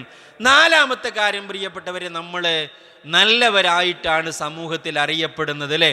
നമ്മളൊക്കെ ആളുകൾക്കിടയിൽ നല്ല നിലയിൽ തന്നെയാണ് നമ്മളൊക്കെ ജീവിക്കുകയും ചെയ്യുന്നത്. നമ്മൾ ആലോചിക്കേണ്ട ഏറ്റവും പ്രധാനപ്പെട്ട കാര്യം നമ്മുടെ സ്വകാര്യ ജീവിതത്തിൻ്റെ അവസ്ഥ എന്താണ്. പരസ്യത്തിൽ എല്ലാവരെയും കാണിക്കാൻ നമ്മൾ നന്മയിലാണ്, എന്നാൽ ഞാൻ ഒറ്റപ്പെടുമ്പോൾ, ഞാനും എൻ്റെ മൊബൈലും ഒറ്റക്കാകുമ്പോൾ, ഞാൻ അതേപോലെ തന്നെ ഒറ്റയ്ക്ക് ദൂരസ്ഥലത്തേക്ക് യാത്രയാകുമ്പോൾ എൻ്റെ ജീവിതത്തിൽ വല്ല തിന്മയും വരുന്നുണ്ടോ എന്ന് ഓരോരുത്തരും ആലോചിക്കണം. അള്ളാഹുവിൻ്റെ പ്രവാചകൻ സല്ലല്ലാഹു അലൈഹി വസല്ലം പറഞ്ഞൊരു വാചകം നോക്കുന്നെങ്കിൽ, വെളുത്ത തിഹാമ പർവ്വതത്തിൻ്റെ അത്ര സൽക്കർമ്മങ്ങളുമായി പരലോകത്ത് കുറേ ആളുകൾ വരുന്നതാണ്. എന്നിട്ട് അള്ളാഹുവിൻ്റെ പ്രവാചകൻ പറയാണ്, എല്ലാം ധൂളിയാക്കി കളയും, അതിൻ്റെ കൂലിയെല്ലാം അള്ളാഹു നഷ്ടപ്പെടുത്തും. സോബാർ അലി അള്ളാഹുവിന് ചോദിക്കാണ്, അള്ളാഹുവിൻ്റെ റസൂലെ ഞങ്ങൾക്ക് അവരെ വിശദീകരിച്ച് തരണം, ജല്ലിഹിം അലൈന അവരെക്കുറിച്ച് ഞങ്ങൾക്ക് അറിയിച്ചു തരണം. എന്തിനാണെന്നോ, ഞങ്ങൾ അവരിൽ പെടാതിരിക്കാനാണ് എന്നാണ്. പ്രിയപ്പെട്ടവരെ, റസൂലുള്ളാഹി സ്വല്ലല്ലാഹു അലൈഹി വസല്ലം പറഞ്ഞു കൊടുക്കുന്നത്, അവർ നിങ്ങളുടെ സഹോദരങ്ങൾ തന്നെയാണ്, നിങ്ങളുടെ കൂട്ടത്തിലുള്ളവർ തന്നെയാണ്. നിങ്ങളൊക്കെ കർമ്മങ്ങൾ ചെയ്യുന്നത് പോലെയുള്ള സൽക്കർമ്മങ്ങളൊക്കെ അവരും ചെയ്യുന്നുണ്ട്. വലാകിന്നഹും, എന്നാൽ അവർ അഖ്വാമുൻ, ഒരു വിഭാഗമാണ്. ഇദാ ഖലു, അവർ ഒറ്റപ്പെട്ടാല് ബിമഹാരിമില്ലാഹി ഇൻതഹഖൂഹ, അല്ലാഹ് ഹറാമാക്കിയ കാര്യങ്ങളൊക്കെ അവർ പിച്ചി ചീന്നും എന്ന് പറഞ്ഞാൽ സ്വകാര്യങ്ങളിൽ തിന്മകൾ ചെയ്യുന്നവരാണ് അവർ എന്ന് പ്രിയപ്പെട്ടവരെ അള്ളാഹുവിൻ്റെ പ്രവാചകൻ സല്ലല്ലാഹു അലൈഹി വസല്ലം പഠിപ്പിക്കുകയാണ്. ഇന്ന് നോക്കൂ നിങ്ങൾ, പല വാർത്തകളും പുറത്തു വരുമ്പോൾ നമ്മൾ നല്ലവരെന്ന് വിചാരിക്കുന്നവരൊക്കെ അതിൻ്റെ മുന്നിലുണ്ടാകും അല്ലേ. നാട്ടിലൊരു ഏതെങ്കിലും ഒരു വ്യക്തിയുമായി ബന്ധപ്പെട്ട് ഒരു സാമ്പത്തിക ഇടപാട് തകർന്നു എന്ന് വിചാരിക്കുക അല്ലേ. നമ്മുടെ നാടുകളിലൊക്കെ 10 ലക്ഷം തന്നാൽ എല്ലാ മാസവും 5000 നിനക്ക് തരാം, 10000 തരാമെന്ന് പറഞ്ഞ് അതിലൊക്കെ എന്ത് ചെയ്തിട്ടുണ്ട്, ഏതെങ്കിലും ഒരുത്തം പറഞ്ഞിട്ട് അയാളെടുത്ത് ലക്ഷങ്ങൾ കൊണ്ടുപോയി കൊടുത്തിട്ടുണ്ടാകും. അവസാനം എന്ത് ചെയ്യും, ഇവനെ സാമ്പത്തികമായി നന്നായി തകരുമ്പോഴാണ് പ്രിയപ്പെട്ടവരെ അതിൽ 10 ലക്ഷവും 20 ലക്ഷമൊക്കെ കൊടുത്ത ആളുകളുടെ ലിസ്റ്റ് വരുന്നത്. ആ ലിസ്റ്റിലുണ്ടാവും പള്ളിയിൽ ഒന്നാമത്തെ സുഫിൽ നിൽക്കുന്ന ആൾ അല്ലേ, പള്ളിയിൽ ഒന്നാമത്തെ സുഫ് 5 നേര ജമാഅത്തിന് കൃത്യമായി പങ്കെടുക്കുന്ന ആളൊക്കെ വട്ടിക്ക് പൈസ കൊടുത്ത് അതിൻ്റെ ലാഭവും കാത്തുകൊണ്ട് കുത്തിയിരിക്കുന്ന ആളുകളുണ്ട്. ഇതൊക്കെ ഞാനിത് വെറുതെ പറഞ്ഞതല്ല, ഇതൊക്കെ നേർക്കുനേരെ ഇത്തരം അനുഭവങ്ങൾ ഉണ്ടായിടത്ത് നിന്ന് പ്രത്യക്ഷത്തിൽ പുറത്തു വന്ന ചില ആളുകളെ പിന്നെ അറിഞ്ഞത് കൊണ്ടാണ് പ്രിയപ്പെട്ടവരെ ഇത് പറയുന്നത്. ആരും കൊടുത്തത് അറിഞ്ഞിട്ടില്ല അല്ലേ, ആരും അറിഞ്ഞിട്ടില്ല. അപ്പൊ ഇങ്ങനെയുള്ള പണങ്ങളൊക്കെ അറിയാതെ കിട്ടണമെന്ന ആഗ്രഹം, ഇതേപോലെ തന്നെ ടൂറ് പോവുക അല്ലെങ്കിൽ വേറെ ഏതെങ്കിലുമൊക്കെ ഭാഗത്തേക്ക് പോവുക, എന്നെ അറിയുന്ന പരിചയമുള്ള ആരുമില്ലെന്ന് തോന്നുമ്പോൾ അവിടെ എന്ത് ചെയ്യുക, തെറ്റുകൾ ചെയ്യാനുള്ള പ്രവണത അല്ലേ, അതൊരിക്കലും ഒരു വിശ്വാസിയെ സംബന്ധിച്ചിടത്തോളം ഉണ്ടാകാൻ പറ്റില്ല. അങ്ങനെയാണെങ്കിൽ എന്ത് ചെയ്യും, അവൻ്റെ കർമ്മങ്ങളൊക്കെ അള്ളാഹു പൊളിച്ചു കളയുമെന്ന് അള്ളാഹുവിൻ്റെ പ്രവാചകനിലൂടെ നമുക്ക് അറിയിച്ചു തരാൻ നമ്മൾ ശ്രദ്ധിക്കണം. അതേപോലെ തന്നെ നമ്മളൊക്കെ ഒരുപാട് നന്മകൾ ചെയ്യുന്നവരാണ്. നമ്മൾ ചെയ്യുന്ന ഒരു നന്മയും എടുത്തു പറഞ്ഞ് അത് ലഭിച്ചവനെ നമ്മൾ ഒരിക്കലും പ്രയാസപ്പെടുത്തരുത്. നല്ലോണം ശ്രദ്ധിക്കേണ്ട ഒരു പ്രധാനപ്പെട്ട കാര്യമാണ്. സമ്പത്ത് കൊടുത്തതിനെ കുറിച്ച് പറഞ്ഞ് സൂറത്ത് ബഖറയിലെ 264 ആയത്തിൽ അല്ലാഹു പറയുന്നത് എന്താണെന്നോ, യാ അയ്യുഹല്ലദീന ആമനു ലാ തുബ്തിലു സ്വദഖാത്തിക്കും, നിങ്ങളുടെ സ്വതക്കകൾ നിങ്ങൾ ബാത്തിലാക്കരുത്, ബിൽ മന്നി വല്ലത, കൊടുത്തത് എടുത്തു പറഞ്ഞും പ്രയാസപ്പെടുത്തിയെന്നാണ്. പലപ്പോഴും നമ്മൾ പല ആളുകളും പറയുന്നത് കേട്ടിട്ടുണ്ട്. നമ്മളൊന്നും അത്തരം ആളുകളല്ല, വാങ്ങേണ്ടിയിരുന്നില്ല അല്ലേ, അന്ന് ആ സഹായം കിട്ടിയില്ലായിരുന്നുവെങ്കിൽ ഇപ്പോൾ ആളുകളുടെ ഇടയിൽ തല നിർത്തി സമാധാനത്തോടു കൂടി നടക്കാൻ പറ്റുമായിരുന്നു. അന്ന് ഞാൻ അത്രയും കുടുങ്ങിയിട്ടാണ് ഞാൻ ആ സഹായം കൈനീട്ടി വാങ്ങിയത്, ഇപ്പോൾ ഞാൻ അതുകൊണ്ട് തന്നെ വലഞ്ഞു എന്ന് പറഞ്ഞ് പ്രയാസപ്പെടുന്ന എത്രയോ ആളുകളുണ്ട് പ്രിയപ്പെട്ടവരെ. മാത്രമല്ല ചില അറിവില്ലാത്ത ആളുകളാവും വല്യപ്പാനെ സഹായിച്ചിക്കണമെങ്കിൽ പേരക്കുട്ടിക്ക് പോലും സമാധാനമില്ലാത്ത കോലത്തിലാണ് ഉള്ളത് അല്ലേ. എടോ ഇജ്ജൊന്നുമല്ലാതെ നെളിഞ്ഞ് നടക്കൊന്നും വേണ്ട, എൻ്റെ വല്യപ്പൊക്കെ ജീവിച്ചത് നമ്മളൊക്കെ സഹായം കൊണ്ടാണ്. ആ വല്യപ്പ മരിച്ചിട്ട് കൊല്ലങ്ങളായിട്ടുണ്ടാകും. ഒരു പക്ഷേ ഈ പേരക്കുട്ടി ആ വല്യപ്പാനെ കണ്ടിട്ട് പോലും ഉണ്ടാവില്ല. എന്നിട്ട് വല്യപ്പാക്ക് കൊടുത്ത സഹായത്തിൻ്റെ പേരില പേരക്കുട്ടിനെ ആളുകൾ എന്ത് ചെയ്യണത്, ഇടങ്ങേറാക്കണത്. എങ്കിൽ നോക്കൂ നിങ്ങൾ, നല്ല മിനുസമുള്ള ഒരു പാറയിൽ മണ്ണുണ്ട്, ആ മണ്ണിൻ്റെ മുകളിലേക്ക് ശക്തമായ മഴ പെയ്താലേ ആ മിനുസമുള്ള പാറയിൽ മണ്ണിത്തരി ഇല്ലാത്തതുപോലെ അവൻ ചെയ്ത സ്വതക്ക ബാത്തിലാക്കുമെന്ന് അള്ളാഹു ആ ആയത്തിൽ ഉദാഹരണ സഹിതമാണ് നമുക്ക് പറഞ്ഞു തരുന്നത്. ഇനി നോക്കൂ നിങ്ങൾ, മറ്റൊരു കാര്യം എന്താണെന്നോ, ലക്ഷ്യം ഇഹലോകം മാത്രമാവുക. അതാണ് ദുനിയാവിന് വേണ്ടി മാത്രം ജീവിക്കുക. എങ്ങനെ?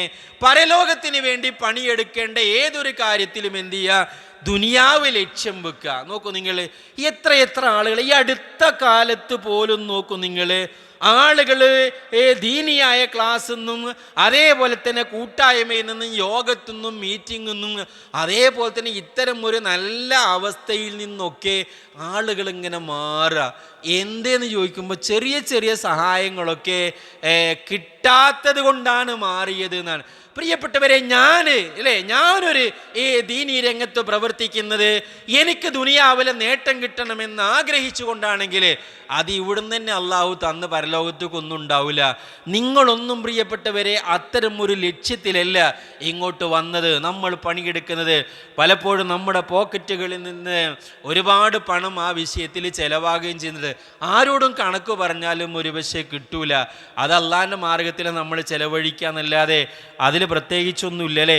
എന്നാൽ ഏതൊരു കാര്യത്തിനും എന്താണ്, ഇങ്ങോട്ട് ലാഭം കിട്ടണം എന്ന ചിന്തയുണ്ടെങ്കിൽ അത്തരം ആളുകൾക്ക് നാളെ പരലോകത്ത് ഒരു ഓഹരിയുമില്ലെന്ന് അള്ളാഹു 42-ാം അധ്യായം 20-ാമത്തെ ആയത്തിലും സൂറത്ത് ഹൂദിലെ 15-16 ആയത്തിലും അള്ളാഹു പഠിപ്പിക്കുകയാണ്. അപ്പോൾ ദീനിൻ്റെ ഏതൊരു കാര്യത്തിലും നമ്മൾ ലക്ഷ്യമാക്കേണ്ടത് പരലോകമാണ്. ദുനിയാവ് നേടണം, ദുനിയാവ് കിട്ടണം, എനിക്ക് ഇവിടെ ഇല്ലാത്തൊരു ആനുകൂല്യം എനിക്ക് കിട്ടണമെന്ന ചിന്ത ഒരിക്കലും ഉണ്ടായിക്കൂടാ. പിന്നെ അസർ ജമാഅത്ത് നഷ്ടപ്പെടുത്തുന്ന ആളുകളുടെ കർമ്മങ്ങൾ പൊളിഞ്ഞു പോകുമെന്ന് റസൂലുള്ളാഹി സ്വല്ലല്ലാഹി അലൈഹി വസല്ലം പഠിപ്പിച്ചിട്ടുണ്ട്.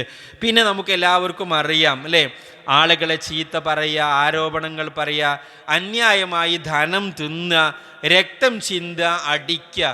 പാപ്പറായ ആളാരാണ് എന്ന് ചോദിക്കുമ്പോൾ നബി സല്ലല്ലാഹു അലൈഹി വസല്ലം പഠിപ്പിച്ചു കൊടുത്തത് പരലോകത്ത് നിസ്കാരത്തിൻ്റെ കൂലി, നോമ്പിൻ്റെ കൂലി, സക്കാത്തിൻ്റെ കൂലിയൊക്കെ ആയിട്ട് വന്ന് എന്നാൽ അതിൻ്റെ കൂട്ടത്തിൽ മറ്റുള്ളവരെ ചീത്ത പറയുകയും മറ്റുള്ളവരെ കുറിച്ച് ആരോപണം പറയുകയും അതേപോലെ തന്നെ മറ്റുള്ളവരുടെ ധനം അന്യായമായി തിന്നുകയും മറ്റുള്ളവരെ അടിക്കുകയും രക്തം ചിന്തുകയും ഒക്കെ ചെയ്തിട്ടുണ്ട്. എങ്കിലെന്താണ്, ഇവൻ ചെയ്ത എല്ലാ നന്മകളും അവർക്ക് കൊടുത്ത് ഇനിയും ആളുകൾക്ക് കൊടുക്കാനുണ്ടെങ്കിൽ അവരുടെ തിന്മ ഇവനിട്ട് കൊടുത്ത് സുമ്മ തുരിഹ പിന്നാർ, അവനെ നരകത്തിലേക്ക് ഇടുന്നതാണ്. പ്രിയപ്പെട്ടവരെ, നമ്മൾ ഓതിയ ഖുർആനിൻ്റെ കൂലി, നമ്മൾ ഇത്രയും ത്യാഗം സഹിച്ചുകൊണ്ട് നോൽക്കുന്ന നോമ്പിൻ്റെ കൂലി, നമ്മൾ ഉറക്കമൊഴിച്ച് ശരീരത്തിൽ ക്ഷീണമുണ്ടായി നമ്മൾ നിർവഹിക്കുന്ന തറാവീഹിൻ്റെ കൂലി, നമ്മൾ കൊടുത്ത സക്കാത്തിൻ്റെ കൂലി, നമ്മൾ നിസ്കരിച്ച നിസ്കാരത്തിൻ്റെ കൂലി, നമ്മൾ ചെയ്ത നന്മകളുടെ കൂലി, അത് മറ്റുള്ളവർക്ക് കൊടുത്ത് അവരുടെ പാപങ്ങൾ പോലും ഇങ്ങോട്ട് കിട്ടി നരകത്തിലേക്ക് പോകുന്ന പ്രവർത്തനങ്ങൾ നമ്മുടെ ഭാഗത്ത് ഉണ്ടാവാനേ പാടില്ല. അതിലേറ്റവും അനിവാര്യമായി നമ്മൾ ശ്രദ്ധിക്കേണ്ടത് സാമ്പത്തികമായ വിശുദ്ധിയാണ്. ഒരാളുടെയും ധനം നമ്മുടെ ജീവിതത്തിൽ ഒരിക്കലും അനർഹമായി പെട്ടുകൂടാ. അള്ളാഹു ഹറാമാക്കിയ കാര്യങ്ങളിൽ മൻഅൻ വഹാത്തിൻ എന്ന് പറയുന്നുണ്ട്. എന്താണോ, ന്യായമായത് തടഞ്ഞു വെക്കുക, അവകാശപ്പെട്ടത് കൊടുക്കാതിരിക്കുക, തനിക്ക് അർഹതയില്ലാത്തത് ഇങ്ങോട്ട് ചോദിച്ചു വാങ്ങുക, ഇത് രണ്ടും ഹറാമാക്കിയ കാര്യമാണ് എന്ന് അള്ളാഹിൻ്റെ പ്രവാചകൻ സല്ലല്ലാഹു അലൈഹി വസല്ലം പഠിപ്പിച്ച കാര്യത്തിലാണ്. എത്രയോ ആളുകളുണ്ട് നമ്മുടെ നാടുകളിൽ, കുടുംബങ്ങളിൽ വാപ്പയും ഉമ്മയും മരിച്ചപ്പോൾ സ്വത്ത് ഓഹരി വെച്ചപ്പോൾ ന്യായമായ അവകാശങ്ങൾ കിട്ടാത്ത എത്ര ആളുകളുണ്ട് നമ്മുടെ നാട്ടിൽ. നിങ്ങൾ ആലോചിച്ച് നോക്ക്, നിങ്ങൾ പെങ്ങന്മാർക്കെതിരെ കേസ് കൊടുത്ത് അവർക്ക് കിട്ടേണ്ട അവകാശങ്ങൾ പിടിച്ചു വെച്ച് അവസാനം എന്താണ്, ഈ കേസുകളിൽ നിന്നൊക്കെ ഞങ്ങളെ രക്ഷപ്പെട്ടോട്ടെ എന്ന് വിചാരിച്ച് ഈ പ്രായമായിട്ടും അയാൾ ഇനി ആ കേസും കൊണ്ട് വണ്ടിയോണ്ട് നടക്കണ്ടെന്ന് വിചാരിച്ച് വിട്ടുവീഴ്ച ചെയ്ത പെങ്ങന്മാരെ, പ്രിയപ്പെട്ടവരെ, എനിക്കറിയാൻ പറ്റും അവർക്ക് അവിടെ ഉമ്മാൻ്റെ സ്വത്ത് അർഹമായ രീതിയിൽ കിട്ടിയിട്ടില്ല. എന്നാൽ പ്രിയപ്പെട്ടവരെ, ഹജ്ജ് ചെയ്തവരാണ്, ഉംറ ചെയ്തവരാണ്, അതേപോലെ തന്നെ ഞാൻ നേരത്തെ സൂചിപ്പിച്ചതുപോലെ പള്ളിയുടെ ഉത്തരവാദപ്പെട്ട ഭാരവാഹികളാണ്, അതേപോലെ തന്നെ എല്ലാ ജമാഅത്തിനും കൃത്യമായി പങ്കെടുക്കുന്നവരാണ്. പക്ഷേ അർഹതപ്പെട്ടത് കൊടുത്തിട്ടില്ല എങ്കിൽ പരലോകത്ത് നമ്മുടെ കർമ്മങ്ങൾ കൊടുത്ത് അതിന് പകരം ചോദിക്കുമെന്നാണ്. നമ്മുടെ ജീവിതത്തിൽ ഒരിക്കലും അങ്ങനെ ഉണ്ടായിക്കൂടാ. അത് നമ്മൾ ഓരോരുത്തരും ശ്രദ്ധിക്കേണ്ടതാണ് എന്നാണ് ഓർമ്മപ്പെടുത്താനുള്ളത്. പിന്നെ നമ്മൾ ശ്രദ്ധിക്കേണ്ട ഒരു പ്രധാനപ്പെട്ട കാര്യമാണ് റബ്ബിൻ്റെ കാര്യത്തിൽ പ്രവചനം നടത്തുക. അതെങ്ങനെ റബ്ബിൻ്റെ കാര്യത്തിൽ പ്രവചനം നടത്തുക? ചില ആളുകൾ പറയും, നന്നാവൂല, ഓൻ ഒരിക്കലും നന്നാവൂല, ഓൾ ഒരിക്കലും നന്നാവില്ല, ആ കുടുംബം തന്നെ നന്നാവൂല അല്ലേ എന്നൊക്കെയാണ്. ഗുണം പിടിക്കില്ല, ഓര് ശരിയാവില്ല, ഓൻ്റെ കാര്യത്തിൽ എന്നോടുള്ള ഒരു കാര്യം പറയും വേണ്ട എന്ന് പറയാറുണ്ട് സാധാരണ. ആരാ പ്രിയപ്പെട്ടവരെ അത് പറയാനുള്ള അവകാശം തന്നത്? ആളുകളെ നന്നാക്കുന്നതും ആളുകൾക്ക് മാർഗം കാണിക്കുന്നതും അല്ലാഹുവാണ്. നമുക്കാർക്കാണത് പറയാനുള്ള അവകാശമുള്ളത്? അള്ളാഹിൻ്റെ പ്രവാചകൻ ഒരു ചരിത്രം പറഞ്ഞു തരുന്ന ഒരു ഹദീസ് അബൂ ദാവൂദ് ഉദ്ധരിക്കുന്ന 4901 ഹദീസിൽ നമുക്ക് കാണാൻ സാധിക്കണേ. രണ്ടാളുകൾ നല്ല കൂട്ടുകാരായിരുന്നവർ. ഒരാൾ നല്ല സൽക്കർമ്മങ്ങൾ ചെയ്യുന്ന ആളാണ്, ഒരാൾ തെറ്റ് ചെയ്യുന്ന ആളാണ്. സൽക്കർമ്മങ്ങൾ ചെയ്യുന്ന ആൾ എപ്പോഴും ഈ തെറ്റ് ചെയ്യുന്നവനോട് അത് നിർത്താനും അതൊന്ന് വിട്ടു നിൽക്കാനും നല്ലവനാവാനൊക്കെ പറയും. പക്ഷേ ഈ തെറ്റു ചെയ്യുന്നവൻ ഒരിക്കലും അത് ചെയ്യൂല. എന്നിട്ട് അവൻ പറയും, എന്നെ ഒഴിവാക്കിക്കള, എൻ്റെ മേലെ എന്നെ അല്ല ഒരു നിരീക്ഷകനായി നിയോഗിച്ചിട്ടൊന്നുമില്ല, അതുകൊണ്ട് എന്നെ വിട്ടള എന്ന് പറയാണ് ശരിക്കും അദ്ദേഹം.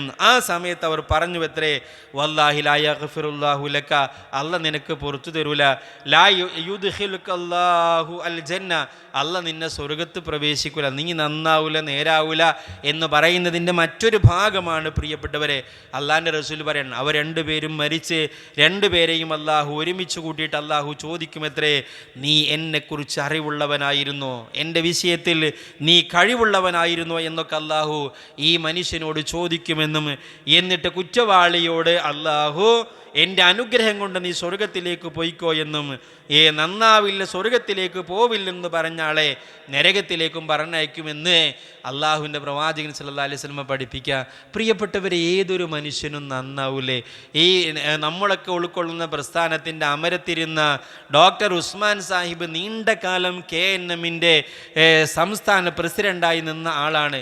ഈ പ്രസ്ഥാനത്തെ നയിച്ച വ്യക്തിയാണ്. ആരായിരുന്നു പ്രിയപ്പെട്ടവരെ? ഡോക്ടർ ഉസ്മാൻ സാഹിബ് നിരീശ്വരവാദിയായിരുന്നു. അല്ലല്ല എന്ന് പറഞ്ഞ അതിന് നാടകം രചിച്ച, അതിനുവേണ്ടി സമയം ചെലവഴിച്ച, പണം ചെലവഴിച്ച ഒരു വ്യക്തിയായിരുന്നു. അദ്ദേഹം എഴുതിയ അല്ലാഹു, ഗൈബ്, ശൈത്താൻ തുടങ്ങിയ 2-3 ചെറിയ പുസ്തകങ്ങളുണ്ട്. എത്രമാത്രം ആഴമേറിയ അറിവിൻ്റെ വിവരണമാണ് പ്രിയപ്പെട്ടവരെ. നന്നാക്കിയില്ലേ പടച്ചതമ്പുരാൻ, നന്നാക്കിയില്ലേ പടച്ചതമ്പുരാൻ, നന്നാക്കും. ആരായിരുന്നു സ്വഹാബികളിൽ മിക്കവരും തിന്മകളിൽ മുഴുകി ജീവിച്ചവരാണ്. അവരുടെ പേര് കേൾക്കുമ്പോൾ റളിയല്ലാഹു അൻഹു എന്ന് നമ്മൾ പറയുന്നു. അവരെക്കുറിച്ച് അള്ളാഹ് പറഞ്ഞത് അവരെ അള്ളാഹ് ഇഷ്ടപ്പെട്ടവർ അള്ളാഹുവിനെയും ഇഷ്ടപ്പെട്ടു എന്നാണ്. ആരായിരുന്നു പ്രിയപ്പെട്ടവർ? ഉമർ റളിയല്ലാഹു അൻഹു. ഉമറിൻ്റെ കഴുത മുസ്ലിമായാലും ഉമർ മുസ്ലിം ആവില്ല എന്ന് പറഞ്ഞതാണ്. ഉമർ എന്ന് പറയുമ്പോൾ റളിയല്ലാഹു അൻഹു നമ്മൾ പറയുന്നു അള്ളാഹ് ഇഷ്ടപ്പെട്ടു എന്ന്. സ്വർഗം കൊണ്ട് സന്തോഷ വാർത്ത അറിയിച്ചപ്പോൾ രണ്ടാമത്തെ അള്ളാഹുവിൻ്റെ റസൂൽ എണ്ണിയ വ്യക്തിയാണ്. അതുകൊണ്ട് ഒരാൾ നന്നാവില്ലെന്ന് പറയാനും ഒരാൾ ശരിയാവില്ലെന്ന് പറയാനും അവൻ ഗുണം പിടിക്കില്ലെന്ന് പറയാനും അള്ളാഹു നമുക്ക് അവകാശം തന്നിട്ടില്ല.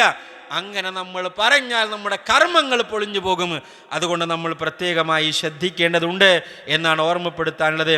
അനാവശ്യമായ ബഹളങ്ങൾ ഉണ്ടാക്കുന്നതും അള്ളാഹു നമുക്ക് നൽകിയ അനുഗ്രഹങ്ങളെ അള്ളാഹു ഇഷ്ടപ്പെടാത്ത മാർഗത്തിൽ ചെലവഴിക്കുന്നതൊക്കെ നമ്മുടെ കർമ്മങ്ങൾ പൊളിഞ്ഞു പോകുന്ന കാര്യമായിട്ടാണ് അള്ളാഹുവിൻ്റെ പ്രവാചകന് നമുക്ക് പഠിപ്പിച്ചു തരുന്നത്, വിശുദ്ധ ഖുർആൻ പഠിപ്പിച്ചു തരുന്നത്.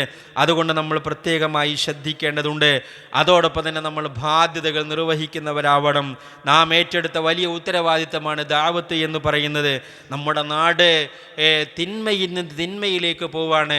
ഈ അടുത്ത കാലത്ത് നമ്മൾ കേൾക്കുന്ന വാർത്തകളൊക്കെ അതിൻ്റെ ആഴങ്ങൾ നമുക്ക് അറിയിച്ചു തരുന്നവയാണ്. അതുകൊണ്ട് നന്മ കൽപ്പിക്കുക, തിന്മ വിരോധിക്കുക എന്ന ആ വലിയ ഉത്തരവാദിത്തം നിർവഹിച്ചുകൊണ്ട് മുന്നോട്ട് പോകുന്ന ആളുകൾ എന്ന നിലയ്ക്ക് വലിയ ബാധ്യതയാണ് നമുക്കുള്ളത് എന്ന് നമ്മൾ ഓരോരുത്തരും തിരിച്ചറിയണം. ആ ബാധ്യത നിർവഹിക്കുന്നതിനാണ് ഇത്തരം ഒരു കൂട്ടായ്മയുള്ളത്. അതിനു വേണ്ടിയാണ് നമ്മൾ ഓരോരുത്തരും ഒരുമിച്ച് കൂടിയത്. അല്ലാതെ നമ്മൾ മനസ്സിലാക്കേണ്ട ഒരു സംഗതി എന്താ വെച്ചാൽ അത് പ്രസിഡന്റിൻ്റെയും സെക്രട്ടറിൻ്റെയും അതേപോലെ തന്നെ ജോയിൻറ്റ് സെക്രട്ടറിൻ്റെയും കമ്മിറ്റിക്കാരുടെയും മാത്രം ബാധ്യതയാണെന്നാണ്. അങ്ങനെയല്ല പ്രിയപ്പെട്ടവരെ, എല്ലാവരുടെയും ബാധ്യതയാണ്. ഇതൊരു സംഘടിതമായൊരു പ്രവർത്തനത്തിനാണ് നമ്മളൊരു കൂട്ടായ്മ ഉണ്ടാക്കിയത്, അതിന് ഭാരവാഹി ഉണ്ടായത്. ആ ഭാരം വഹിക്കുന്നവർക്ക് ഭാരം കൂടുതൽ തന്നെയാണ്, നന്നായി വഹിക്കുന്നുണ്ടാകും, അതിനൊക്കെ അർഹമായ കൂലി ഉണ്ടാകും. അള്ളാഹു നൽകി അനുഗ്രഹിക്കുമാറാകട്ടെ. അതുകൊണ്ട് നമ്മളൊക്കെ നമ്മളെ കൊണ്ട് കഴിയുന്ന കാര്യങ്ങൾ, എല്ലാവർക്കും ഓരോ കഴിവുണ്ടാകും അല്ലേ, ആ കഴിവുകളൊക്കെ സമ്മേളിപ്പിച്ചാൽ എന്ത് ചെയ്യും, അതൊരു നല്ല കാര്യമായിട്ട് നമ്മൾ എന്ത് ചെയ്യും, അത് നമുക്ക് ഉപയോഗപ്പെടുത്താൻ സാധിക്കും. അതാണ് ഈ ഒരു കൂട്ടായ്മ കൊണ്ട് തന്നെ ഉദ്ദേശിക്കുന്നത്.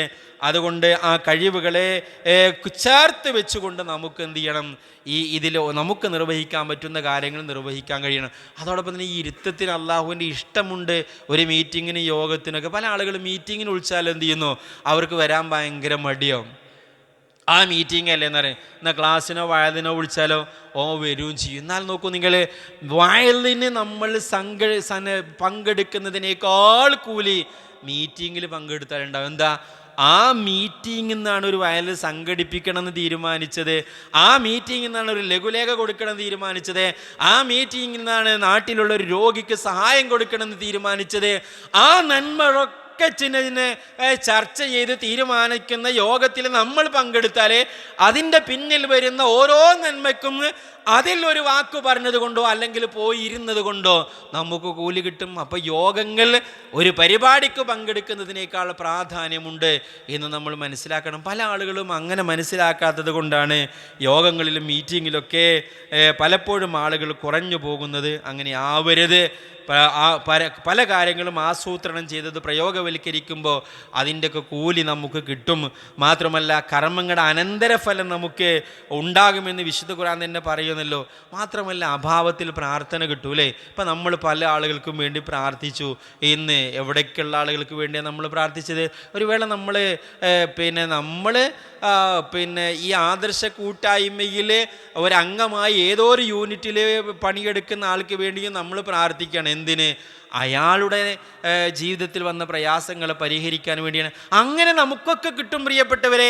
നോക്കും നിങ്ങളെ, കരിഞ്ചാപ്പാടി ശാഖയിലുള്ള നാസർക്കൊക്കെ എന്തെങ്കിലും ഒരു ചെറിയ പ്രയാസമുണ്ടെന്ന് ഒരു വാട്സപ്പിലൂടെ ഒരു മെസ്സേജ് പോയാൽ പ്രാർത്ഥിക്കണമെന്ന് പറഞ്ഞാൽ ലോകത്തിൻ്റെ വിവിധ ഭാഗങ്ങളിൽ നിന്ന് പ്രാർത്ഥിക്കാൻ പ്രിയപ്പെട്ടവരെ ഈ കൂട്ടായ്മയിൽ നമ്മളുണ്ടെങ്കിലേ സാധിക്കൂലേ. ഹറമിൽ നിന്ന് പ്രാർത്ഥിക്കും ആളുകൾ, അമേരിക്കയിൽ നിന്ന് പ്രാർത്ഥിക്കാൻ ആളുകളുണ്ട്, ഈ ലോകത്തിൻ്റെ വിവിധ ഭാഗങ്ങളിൽ. ഇതിലൊന്നുമില്ലെങ്കിലോ ഇതിലൊന്നില്ലെങ്കിലോ നമ്മളാരും അറിയില്ല. നമ്മളെ കെട്ടിയോളും കുട്ടികളും ആ നാട്ടിലത്തെ ചുറ്റോറുള്ള ആൾക്കാർ മാത്രമേ ഉണ്ടാകുള്ളൂ. മറ്റേതെന്ത് ചെയ്യുന്നു, നമ്മളിങ്ങനെയുള്ള കാര്യങ്ങളിലൊക്കെ ഇടപെടുമ്പോൾ അതിലൊക്കെ കൃത്യമായ അല്ലേ ഒരുപാട് ആളുകളുടെ പ്രാർത്ഥനകൾ കിട്ടി നമുക്ക് പരലോകത്തത് കൊണ്ടുള്ള ഗുണം ഉണ്ടാകും. മാത്രമല്ല നമ്മളനുഭവിക്കുന്ന പ്രയാസം അത് ദൂരീകരിക്കുവാനുള്ള സാഹചര്യങ്ങൾ കൂടി ഉണ്ടാകും. ആ നിലക്ക് തന്നെയാണ് പ്രിയപ്പെട്ടവരെ നമ്മൾ ഇത്തരം ഒരു കൂട്ടായ്മയിൽ, മാത്രമല്ല എത്രയോ ആളുകൾ നമ്മുടെ ജനാസ നമസ്കാരങ്ങളിലൊക്കെ പങ്കെടുക്കും. അപ്പോൾ അതിനൊക്കെയുള്ള കൂലി നമുക്ക് കൃത്യമായി കിട്ടും. അതുകൊണ്ട് ദേവാപ്രവർത്തനങ്ങളിൽ നമ്മൾ പങ്കെടുക്കുന്നത് കൊണ്ട് ഒരുപാട് നന്മകൾ നമുക്കുണ്ട് എന്ന് നമ്മൾ തിരിച്ചറിഞ്ഞ് മുന്നോട്ട് പോകണം. അതേപോലെ തന്നെ പ്രിയപ്പെട്ടവരെ നമ്മൾ മാതൃകകളാവണം. നമ്മളൊക്കെ ദേവാപ്രവർത്തനത്തിൻ്റെ മുമ്പിൽ നിൽക്കുമ്പോൾ നമ്മളൊക്കെ ആളുകളോട് ഒരു പുഞ്ചിരിക്കാനൊന്നൊരു മടി നമ്മൾ കാണിക്കേണ്ടതില്ല. നോക്കൂ നിങ്ങൾ, ഈ കൂട്ടായ്മയിലുള്ളൊരു പ്രഗത്ഭനായ ഒരു ഡോക്ടറുടെ അടുത്ത് ഒരാൾ പോയി വന്നതിന് ശേഷം ആ രോഗിയെ സന്ദർശിക്കാൻ ഇട കിട്ടിയപ്പോൾ അയാൾ പറഞ്ഞൊരു വാചകം എന്താണെന്നോ പ്രിയപ്പെട്ടവരെ, എന്താ കുറേ വലിയ താടി വെച്ചിട്ടും അതേപോലെ തന്നെ ദീനിൻ്റെ ആളാണെന്ന് പറഞ്ഞിട്ടും ഒന്ന് മൂത്ത് കൊക്കി ചിരിക്കാനെങ്കിലും അയാൾ പഠിക്കേണ്ടതെന്നാണ്. എന്നിട്ട് എന്ത് ചെയ്തെന്നോ, അയാൾ കാണിക്കുന്ന MES ഹോസ്പിറ്റലിലെ, അതേപോലെ തന്നെ അൽഷിഫ ഹോസ്പിറ്റലിലെ, EMS ഹോസ്പിറ്റലിലെ അമുസ്ലിങ്ങളായ ഡോക്ടർമാരുടെ പേരുകൾ ഇങ്ങനെ പറഞ്ഞിട്ട്, പ്രായമായ ഒരാളാണ്, അയാൾ എന്നോട് പറഞ്ഞ വാചകം എന്താണോ, അവരൊക്കെ ഞാനാണ് ചെന്നാൽ തന്നെ ഓരോ സീറ്റിൽ നിന്ന് എഴുന്നേൽക്കൂരുന്നാണ്. എന്നിട്ട് എന്നെങ്ങനെ പിടിച്ച് അവിടെ ഇരുത്തും, ഇപ്പുറത്തുള്ള കസേരയിൽ ഇരുത്തിയിട്ട് എന്നോട് വർത്താനം തന്നെ പറയുള്ളൂ എന്നാണ് പറയുന്നത്. പ്രിയപ്പെട്ടവർ, ഞാനിത് പറയുന്നത് നമ്മുടെയൊക്കെ കൂട്ടായ്മയിലൊക്കെ ഉള്ള ഒരു പ്രഗത്ഭനായ ഒരു ഡോക്ടറെ കുറിച്ച് ഇങ്ങനെ ഒരു അഭിപ്രായം പറയുന്ന അവസ്ഥ ഉണ്ടാവുക എന്ന് പറഞ്ഞാൽ അത് കുറച്ച് ഗുരുതരമായ കാര്യം തന്നെയല്ലേ. അതുകൊണ്ട് നമ്മൾ ഈ സംഘടനയുടെയും ഈ പ്രസ്ഥാനത്തിൻ്റെയും ഒക്കെ ആളുകളായി നമ്മൾ മുന്നോട്ട് പോകുമ്പോൾ എന്ത് ചെയ്യുക, ഓന് വലിയ ദീനിൻ്റെ ആളാണ്, പക്ഷെ മൂത്ത് നോക്കി ഓൻ ചിരിക്കന്നല്ല എന്ന് പറഞ്ഞാൽ അത് നമ്മുടെ ഒരു ഫാൾട്ടാണ്, നമ്മുടെ ഒരു പോരായ്മയാണ്. ചിരിക്കുന്നതിന് കൂലിയില്ലേ പ്രിയപ്പെട്ടവരെ. മാത്രമല്ല നമ്മളൊക്കെ ഒന്ന് ചിരിച്ചാൽ ചിലപ്പോൾ അയാൾക്കൊക്കെ നമ്മളോടൊരു അടുപ്പവും ഒരു സ്നേഹമൊക്കെ ഉണ്ടാകും. ആ രീതിയിലൊക്കെ ഒന്ന് പുഞ്ചിരിക്കണതിന് കൂലിയുണ്ട്, അതും നിസാരമായി കാണേണ്ടതില്ല എന്നാണ് അള്ളാൻ്റെ റസൂൽ പറഞ്ഞത്. അല്ലെ, സാമ്പത്തിക വിശുദ്ധി നമുക്കുണ്ടാവണം. നേരത്തെ ഞാൻ സൂചിപ്പിച്ചതാണ്, ഒരാളുടെയും സമ്പത്ത് അനർഹമായി നമ്മിലേക്ക് വരാതിരിക്കാൻ നമ്മൾ കഴിവിൻ്റെ പരമാവധി ശ്രദ്ധിക്കണം. സ്വകാര്യ തിന്മകളിൽ നമ്മൾ ഓരോരുത്തരും വിട്ടുനിൽക്കണം. രോഗസന്ദർശനങ്ങൾ ഉണ്ടാവണം. ആരെങ്കിലുമൊക്കെ രോഗിയായി എന്ന് പറഞ്ഞാൽ പ്രിയപ്പെട്ടവരെ, അവരെ സന്ദർശിക്കുവാനും അവർക്ക് വേണ്ടി പ്രാർത്ഥിക്കാനൊക്കെ നമുക്ക് കഴിയണം. കാരണം നമ്മുടെ കൂടെ ഇങ്ങനെ നടന്ന ആളുകൾ, അവർക്ക് നമ്മളെ കാണുന്ന ആഗ്രഹം ഉണ്ടാകും, പക്ഷെ വരാൻ കഴിയൂല. അപ്പോൾ നമ്മുടെ കൂടെയുള്ള ആളുകളൊക്കെ രോഗികളാണെന്ന് പറഞ്ഞാൽ ഇടയ്ക്കൊക്കെ ഒന്ന് സന്ദർശിക്കുക. രാവിലെ സന്ദർശിച്ച വൈകുന്നേരം വരെ 70,000 മലക്കുകൾ അവർക്ക് വേണ്ടി പ്രാർത്ഥിക്കും പാപമോചനത്തിന്. വൈകുന്നേരം സന്ദർശിച്ചാൽ നേരം പുലരുന്നത് വരെ പ്രാർത്ഥിക്കുമെന്ന് അള്ളാഹുവിൻ്റെ പ്രവാചകൻ സല്ലല്ലാഹു അലൈഹി വസല്ലം പഠിപ്പിക്കുകയാണ്. അപ്പോൾ ഇങ്ങനെയുള്ള കാര്യങ്ങളൊക്കെ ശ്രദ്ധിച്ച് നല്ല സൂക്ഷ്മതയുണ്ടായിട്ടാണ് നമ്മൾ ജീവിക്കേണ്ടത്. ഞാൻ എൻ്റെയും നിങ്ങളുടെയും ഒക്കെ ജീവിതത്തിൽ നമ്മൾ കാത്തു സൂക്ഷിക്കേണ്ട ഏറ്റവും പ്രധാനപ്പെട്ട ചില കാര്യങ്ങളാണ് സൂചിപ്പിച്ചത്. അതുകൊണ്ട് ഈ കാര്യങ്ങളൊക്കെ ശ്രദ്ധിച്ച് നമ്മൾ മുന്നോട്ട് പോകണം.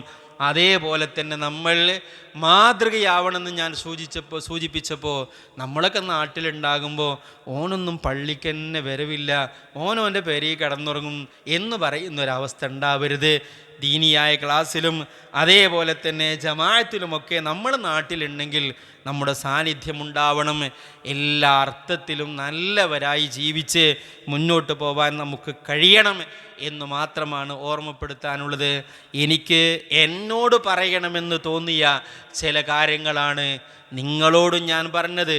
ഞാനും ഒരു സംഘടനാ ഭാരവാഹിയാണ്. നിങ്ങളെപ്പോലെ ഇന്ന് എൻ്റെ മേഖലയിൽ നടക്കുന്ന ഇഫ്താർ ക്യാമ്പിൽ ഇരിക്കേണ്ട ഒരാൾ കൂടിയാണ് ഞാൻ, അല്ലേ. അബുക്ക പറഞ്ഞപ്പോൾ നിർബന്ധിച്ച് കുറച്ച് സമയം ക്ലാസ് എടുത്ത് പോവാമെന്ന് പറഞ്ഞപ്പോഴാണ് സത്യത്തിൽ ഒരു പിതാവിനെ പോലെ ഞാൻ കാണുന്ന രണ്ട് വ്യക്തികളാണ് നിങ്ങളുടെ സെക്രട്ടറിയും പ്രസിഡൻറ്റും. അതുകൊണ്ട് തന്നെയാണ് ആ ഒരു ക്ലാസ് ഏറ്റെടുത്ത് എനിക്ക് നിങ്ങളോട് പറയണമെന്ന് തോന്നിയത് എന്നോട് പറയണമെന്ന് തോന്നിയ കാര്യങ്ങൾ തന്നെയാണ്. കാരണം നമ്മൾ ഓരോരുത്തരുമാണ് നന്നാവേണ്ടത്. അതുകൊണ്ട് പറഞ്ഞ കാര്യങ്ങൾ എൻ്റെ ജീവിതത്തിലും കേട്ട കാര്യങ്ങൾ നിങ്ങളുടെ ജീവിതത്തിലും പകർത്തി ജീവിക്കാൻ പരമാവധി ശ്രദ്ധിക്കണം. ഇസ്തിഗ്ഫാറുകൾ വർദ്ധിപ്പിക്കണം. നാസർക്ക് സൂചിപ്പിച്ചതുപോലെ നമ്മുടെ ജാമിഅ അൽ ഹിന്ദ്, അതേപോലെ തന്നെ ദാവ ഫണ്ട്, അതിലൊക്കെ നമ്മുടെ സാന്നിധ്യം ഉണ്ടാവണം. അല്ലാത്ത പിരിവിലും നമ്മളെ കൊണ്ട് കഴിയുന്നത് സന്തോഷത്തോടു കൂടി പുഞ്ചിരിച്ചുകൊണ്ട് കൊടുക്കാൻ നമുക്ക് കഴിയണം. അങ്ങനെ നല്ലവരായി ജീവിച്ച് മുന്നോട്ട് പോവാൻ നമുക്ക് സാധിക്കണം. സർവശക്തനായ അള്ളാഹു അതിന് നമുക്കെല്ലാവർക്കും തൗഫീഖ് നൽകി അനുഗ്രഹിക്കുമാറാകട്ടെ. നാം ഇന്ന് വന്നുപോയ ചെറുതും വലുതുമായ ദോഷങ്ങൾ അള്ളാഹു പുറത്തു തരുമാറാകട്ടെ. നാം നിർവഹിക്കുന്ന ഓരോ കർമ്മങ്ങളും അതിൻ്റെ ന്യൂനതകൾ പരിഹരിച്ചുകൊണ്ട് അള്ളാഹു പൂർണ്ണ പ്രതിഫലം നൽകി അനുഗ്രഹിക്കുമാറാകട്ടെ. പാപങ്ങളെല്ലാം പുറത്ത് അള്ളാഹുവിനെ കണ്ടുമുട്ടുന്ന നല്ലവരിൽ അള്ളാഹു നമ്മെ ഉൾപ്പെടുത്തുമാറാകട്ടെ. നമ്മിന്ന് മരിച്ചുപോയ നമ്മുടെ മാതാപിതാക്കൾ, സഹോദരങ്ങളെ, നാം ഏറെ സ്നേഹിച്ച, നമ്മെ ഏറെ സ്നേഹിച്ച ഒട്ടനവധി ആളുകൾ, എല്ലാവർക്കും അള്ളാഹു മഗ്ഫിറത്തും മർഹമത്തും നൽകി അവരെയും നമ്മയും പ്രവാചകന്മാരുടെ കൂടെ, സിദ്ദീഖീങ്ങളുടെ കൂടെ, ശുഹദാക്കളുടെ കൂടെ, സ്വാലിഹീങ്ങളുടെ കൂടെ സ്വർഗത്തിൽ പ്രവേശിപ്പിക്കുമാറാകട്ടെ.